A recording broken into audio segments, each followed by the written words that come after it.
Anyone who's been on a diet can tell you that hunger is the worst part. And more than likely, it's the part that's holding you back from reaching your goals. Because who wants to stick to this when all you can think about is all of that glorious food that is just waiting to be eaten? That's why forming the right habits to tame hunger is all you really need to reach your goals. But that other guy on the internet said if I wanted to lose weight, that I need to plunge in cold water followed by sunning my butthole.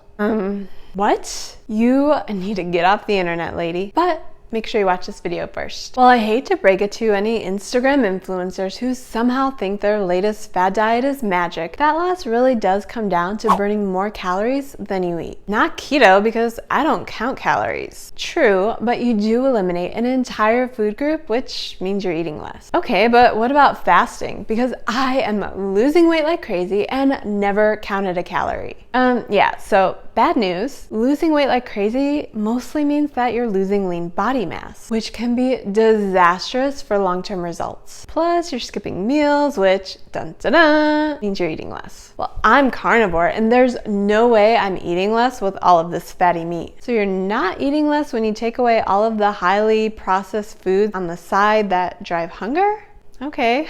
For those who prefer not to virtue signal your way to your goal, thermodynamics does play a part in fat loss. It's as inevitable as every celebrity who we saw struggle with weight for the last decade that suddenly drops 50 pounds will absolutely deny they're using Ozempic. So when you eat less than your body requires, those sneaky hunger cues sneak up on you because they're sneaky. But it's not about eating enough to completely ditch hunger while bringing your body back into balance. Because then you're just eating at maintenance, which means you're not losing fat. You're staying balanced, whatever balance means for you. Since excess hunger at night disrupts my sleep, I choose to deal with my extra hunger early in the day. But I do my best to counteract those hunger signals with tricks like sparkling water, taking moderate walks, and using caffeine. I also eat foods that are higher in fiber to deal with sneaky hunger. Because whenever you add foods that are higher in fiber, you're adding bulk to your meals, which increases fullness. So not only are those fruits and veggies that you've always been told to eat providing micronutrients that improve your health, but their high fiber content can also help you stay full. Plus, research shows that most people eat 3 to 5 pounds of food each day. While eating 5 pounds of protein bars will yield a lot of protein, highly processed foods like this also come with way more calories than 5 pounds of carrots. Not that I'm suggesting you eat 5 pounds of carrots and then call it a day, because you could turn orange. And we all know our country's disdain for orange men. Plus, you need to work up fiber slowly to avoid any unwanted digestive distress, and starting with 63 grams right off the bat isn't the best way to do that. But you can aim to eat 1 or 2 servings of carrots per day to add some bulk. Plus, eating more fruits and vegetables is a great way to fill up on foods that are low in calorie density, because focusing on foods with less caloric density is a great way to eat less without that overwhelming urge to gnaw off your hand. In case you don't understand low calorie density foods, calorie density measures how many calories per gram of food. So with carrots, there's 224 calories in 640 grams, whereas 56 grams of this protein bar, which isn't even the entire bar, contains the same amount of calories. Which one do you think is going to keep you fuller for longer? Duh, the protein bar, because you won't shut up about protein, and that has like 20 grams. It does. And while protein is great for hunger, when I talk about more protein, I'm actually talking about this. Because when you focus on this, you'll be hungry again before you can even finish that plate of baby carrots. Which brings us to the 4th habit you should follow to minimize hunger, and that's minimizing ultra-processed foods. Because the more processed your food is, the more you'll eat. And considering highly processed foods are also much higher in calories, that's no way to get results. That doesn't make sense because all foods are processed. So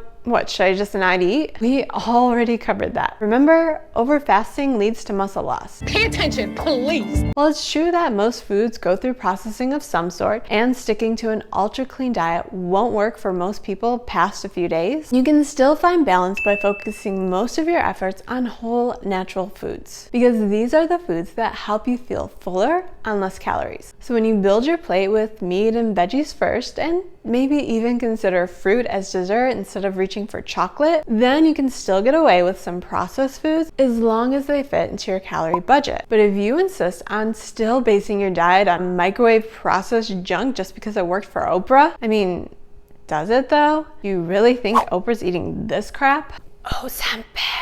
Just understand that there are studies that show most people eat 500 calories more per day on diets that are filled with ultra-processed foods. Considering the goal is to eat 500 less calories per day, maybe now you understand why these kinds of diets never worked out. And the good news is, basing your diet on more whole natural foods will also help with habit number 5, which is slowing the down. If you spend 30 minutes cooking a gourmet meal only to find yourself going back for seconds less than 5 minutes in, that is not a habit that serves your fat loss efforts. Because gorging your food faster than Joey Chestnut doesn't leave time for fullness hormones to kick in, which let you know that a second helping isn't necessary. If you take time to thoughtfully chew each bite instead of tossing it in, followed by immediately washing it down so you can get to the next bite as quickly as possible, I promise your food isn't going anywhere. Unless you have preteen boys in the house, but even then you still need to chew your food. So put your fork down in between bites and chew.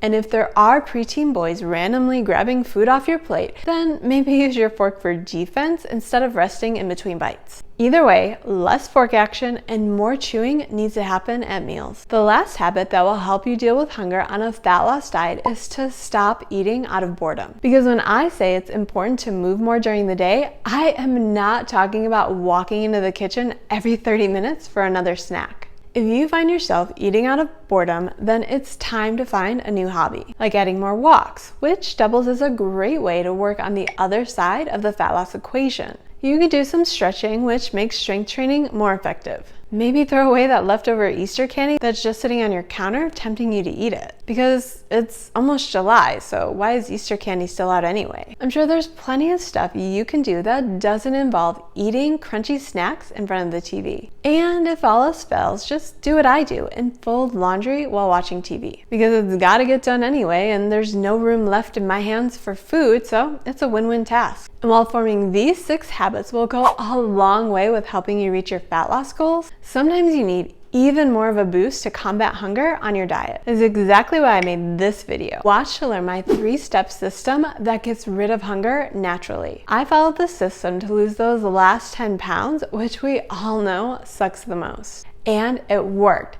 So I step up to the mic, gonna make it swing. Feel the rhythm in your bones, let the music sing.